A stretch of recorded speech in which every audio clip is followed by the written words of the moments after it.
आपदामपहर्तारं दातारं सर्वसंपदां लोकाभिरामं श्रीरामं भूयो भूयो नमाम्यहम्।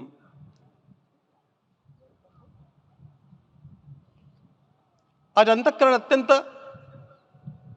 उल्लास से, समाधान से और कृतज्ञता से भरा हुआ है। हमारा संपूर्ण राष्ट्र और पूरा विश्व भी आज भगवान श्री राम की प्रतिष्ठा से आलोकित होने का पर्व आरंभ हो चुका है। यह केवल एक मंदिर में एक मूर्ति की प्रतिष्ठा नहीं है, यह इस देश की अस्मिता, इस देश का स्वाभिमान और इस देश का आत्मविश्वास, इसकी प्रतीक्षा है। 500 वर्षों की प्रतीक्षा के पश्चात यह संभव हो सका। इसके जो अनेक कारण हैं उनके ऊपर तो आलोक हमारे सारे सम्माननीय अभ्यागत डालेंगे ही। मैं केवल एक काम के लिए यहां पर खड़ा हूं, छोटा सा काम। कारण तो अनेक होते हैं, लेकिन अनेक कारण मिलते मिलते आखिर वे एक विशिष्ट स्तर तक पहुंच जाते हैं और उस स्तर पर कोई महापुरुष हम लोगों को उपलब्ध होता है और उस विभूति के कारण युग परिवर्तित हो जाता है। इस प्रकार का परिवर्तन लाने के लिए अपने जीवन को साधना पड़ता है और इस प्रकार जीवन साधने वाले हमारे इस देश की परंपरा के अनेक महान रत्नों में आज हम लोगों को समय की आवश्यकता, युग की आवश्यकता, सनातन के अंतःकरण की आवश्यकता के रूप में हमारे सम्माननीय प्रधानमंत्री जी प्राप्त हुए हैं।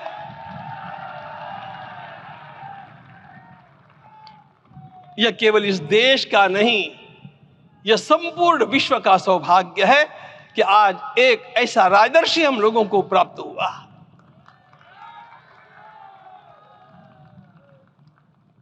आपके मंगल हाथों से आज प्रतिष्ठा होने की बात थी, वह स्वाभाविक भी था, वो होना ही था मित्रों।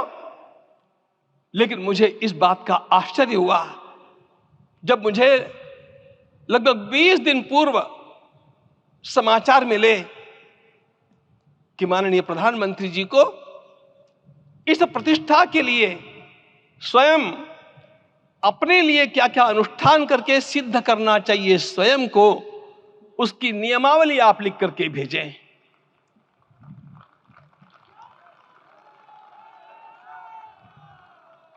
जिस प्रकार का हमारे देश का राजनीतिक माहौल है, कोई भी आकर के किसी भी समय कुछ भी कर्म करके चला जाता है, वो उद्घाटन हो चाहे पौधारोपण हो चाहे कुछ भी हो, लेकिन उसके लिए मैं अपने को सिद्ध करूं, इस प्रकार की भावना कहां होती है? यदि किसी ने पूछा तो मैं कहूंगा कि यहां होती है। भगवान श्री राम की प्रतिष्ठा करनी है। भारतीय जीवनादर्शों के सर्वोच्च आदर्श भगवान श्री राम है और इन समस्त जीवनादर्शों की प्रतिष्ठा करने के समान ही यहां की प्रतिष्ठा रही है। इसलिए एक महान विभूति को ऐसे लगा कि मैं अपने को भी साधूं। मैं कर्मणा मनसा वाचा, कर्म से, मन से और वाणी से अपने को उसके लिए शुद्ध बनाऊं, सिद्ध बनाऊं, और उसका मार्ग तप ही है। भगवत गीता ने कहा, यज्ञ दान तपः कर्म न त्याज्यम कार्यमेव तत्। तप से ही विशेष परिशुद्धि होती है। आज मुझे आपको बतलाने समय अंतःकरण गदगद होने की अनुभूति हो रही है। मैंने तो कहा था, हम लोगों ने महापुरुषों से परामर्श करके लिखा था, आपको केवल 3 दिन का उपवास करना है। आपने 11 दिन का संपूर्ण उपोषण किया। हमने 11 दिन एक भुक्त रहने के लिए कहा था, उन्होंने अन्न का ही त्याग कर दिया। महाभारत में कहा गया है अनशन यह सबसे बड़ा तप है, अनशन। और उसको उनके जीवन में साकार होते हुए मैंने केवल देखा नहीं, मैं थोड़ा तार्किक हूं। आपकी परम पूजनीय माता जी से मिलकर के मैंने उसको रिकन्फर्म भी किया था कि आपका ये अभ्यास 40 वर्षों का है। ऐसा तपस्वी कोई राष्ट्रीय नेता प्राप्त होना यह सामान्य बात नहीं है। वे इन दिनों में हमने कहा था कि आपको विदेश प्रवास नहीं करना चाहिए, क्योंकि सांसर्गिक दोष भी आते हैं। विदेश प्रवास टाल दिया सांसर्गिक देशों के इस दोषों की संभावना के कारण, लेकिन दिव्य देशों का प्रवास ऐसा किया। नासिक से आरंभ किया, गुरुवायूर गए, श्रीरंगम गए, रामेश्वरम गए।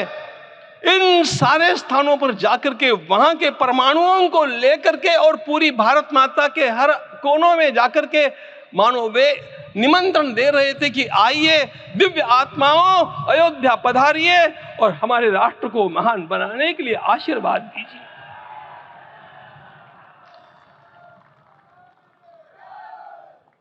हमने केवल कहा था 3 दिनों तक आपको भूमि शयन करना चाहिए। 11 दिनों से आप भूमि शयन कर रहे हैं। इस कड़कड़ाती ठंड में इस प्रकार का शयन करना, मित्रों,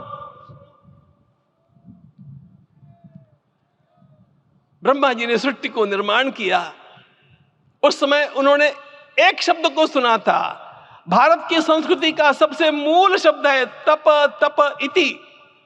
हमारे पूज्य गुरुदेव के गुरुदेव परम गुरु कहा करते थे, कांची के परमाचार्य जी महाराज, तपश्चर। मैं जब भी उनसे मिलता था वे कहते थे तपश्चर। आज तप की कमी हो गई है और उस तप को हमने साकार आप में देखा। मुझे इस परंपरा को देखते हुए केवल एक राजा याद आता है जिसमें यह सब कुछ था, और उस राजा का नाम छत्रपति शिवाजी महाराज। छत्रपति शिवाजी महाराज। मित्रों, लोगों को पता नहीं है शायद, वे स्वयं जब मल्लिकार्जुन के दर्शन के लिए श्रीशैलम के ऊपर गए, 3 दिन का उपवास किया, 3 दिन शिव मंदिर में रहे, और महाराज ने कहा कि मुझे राज्य नहीं करना है, मुझे संन्यास लेना है, मैं शिव जी की आराधना के लिए जन्मा हूं, मुझे संन्यास लेना है, मुझे वापस मत ले जाइए। इतिहास का वो बड़ा विलक्षण प्रसंग है। उस प्रसंग में उनके सारे ज्येष्ठ मंत्रियों ने उनको समझाया और लौटा करके लाया कि यह भी आपका कार्य भगवत सेवा ही है। आज हम लोगों को उसी प्रकार के एक महापुरुष ऐसे प्राप्त हुए हैं जिसको भगवती जगदम्बा ने स्वयं हिमालय से लौटा करके भेज दिया कि जाओ भारत माता की सेवा करो। तुम्हें भारत माता की सेवा करनी है। मैं अपने को कभी श्रद्धा रखने के बारे में भावुक नहीं पाता हूं, लेकिन कुछ स्थान ऐसे होते हैं जहां पर आदर के साथ अपना मस्तक अपने आप झुक जाता है। ऐसा एक स्थान हम लोगों को उच्च पदस्थ इस राजर्षि ने जब दिखाया तो मुझे छत्रपति शिवाजी महाराज के गुरु समर्थ रामदास स्वामी महाराज की याद आ गई। उन्होंने शिवाजी का वर्णन किया, निश्चयाचा महामेरु, निश्चयाचा महामेरु, बहुत जनासी आधारु, अखंड स्थितिता निर्धारु, श्रीमंत योगी, श्रीमंत योगी, श्रीमंत योगी। हम लोगों को आज एक श्रीमंत योगी प्राप्त हुआ।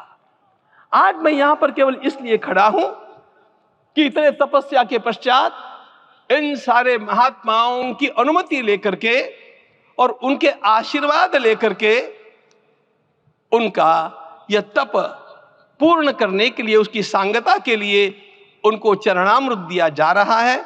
आप सबकी सहमति हो तो आप सब लोग ओंकार का घोष करके मुझे सहमति दें।